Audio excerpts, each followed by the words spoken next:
Welcome back to BCC in Focus. I'm your host, Von Reagan Davis. We talk to different people around the campuses of Brevard Community College, administrators, students, faculty members, and find out all the different interesting things which make them a part of this wonderful college. Today our guest in the studio is Dr. Philip Simpson, who is currently the Vice Provost for the Cocoa campus of Brevard Community College, and he's also into a lot of other interesting things. But we'll start with your life here at BCC. How did you get started at the school? Okay, well, I was hired as a full-time faculty member in English and Humanities back in 1997.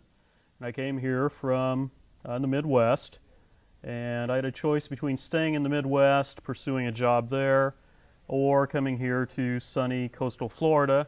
And having just been through a Iowa winter, well, the rest is history, so I ended up here.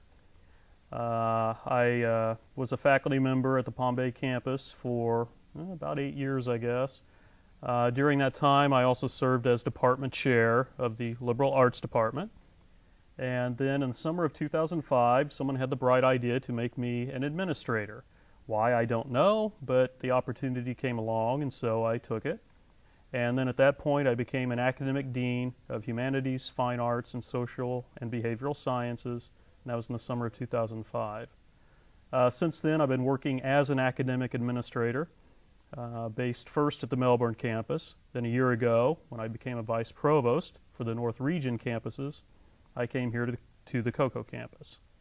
So that, in just a thumbnail description, is what I've been doing at the college for the past 10 years. Now, it sounds like all of those different things would keep you extremely busy just working for the school. Oh, yes. But you are just into so many other interesting, cool things as well. The Popular Culture Association, yes. and how long have you been involved with them? Well, let's see. As a graduate student back at Southern Illinois University in the 90s, I became involved with the Popular Culture Association when I saw a call for papers that came to my graduate school. And so I answered that call for papers by sending in a paper proposal. And what that means is that if it's accepted, then you present your talk at the national conference. That year is held in Chicago, and as a poor graduate student in Illinois, it was close. And so I thought, well, I'll try it and see what happens. And that was in 1994, I believe. And so I presented my paper at that conference, and it was received very well. And ever since then, I've been presenting papers at the annual National Popular Culture Association Conference, and have not missed a year since that time. I also became an area chair in the association, which essentially means that what you do is scholars from around the country, indeed around the world, send you their proposals for interesting talks on aspects of popular culture. As the area chair, you screen those papers, decide which ones are acceptable for presentation, put panels together of presentations, and then at the actual conference, you meet the individuals who are presenting, and you just make sure everything runs smoothly. So I'm the area chair of horror for the Popular Culture Association, and have been since 1997. And then at some point during that time, I was nominated for the executive board of the association, and accepted and was elected. And then a few years after that, became a vice president of the association, and then was elected president of the association about 2 years ago. I just finished up my term, so that is now behind me, but I'm still a member of the association and still an area chair. Now, is it mostly people associated with academic institutions that are involved with it, like yourself, or is it more other people as well? Well, for the most part, yes. I mean, it is a scholarly organization, so generally speaking, we have university and college professors who present at the association. Now, is it mostly a more recent development that you find on different college campuses where they're actually approaching popular culture as something that's worthy of actual academic interest? Relatively recent. I'd say within the past 3 decades or so. There have been a number of pioneers in the study of popular culture in the United States, and Ray and Pat Brown, who founded the Popular Culture Association, have been 2 of the pioneers in that field of study. But yes, they fought a long, lonely battle to have the study of popular culture gain legitimacy among the departments of universities in this country.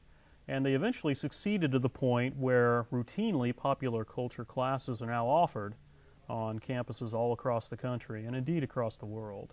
And they have some here as well. As a matter of fact, that's how you and I met each other. Yes. Because I had taken a class from you about a year ago, spring semester of 2007, that was a humanities class, but it was entitled The Mythology of Star Wars. And you were the professor for that. So you still find time to teach every once in a while, thank goodness.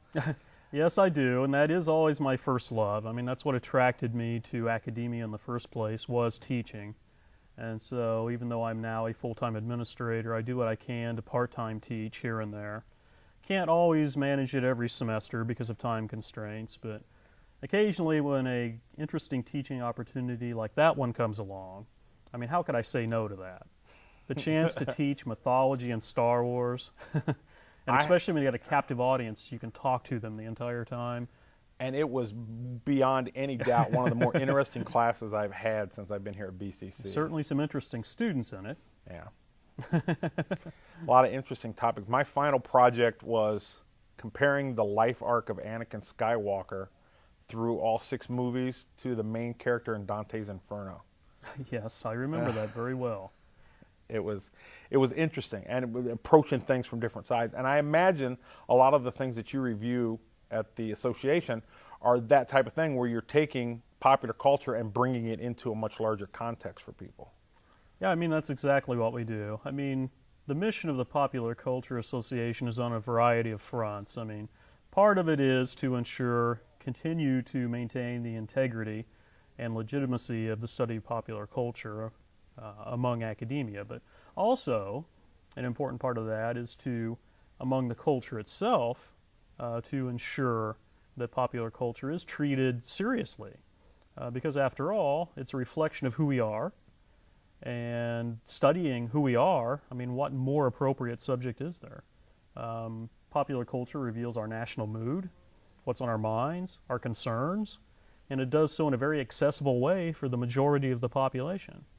And so instead of some rarefied literature text that very few people outside of college classrooms study to any serious extent, popular culture brings that same kind of study out to everyone and makes it available.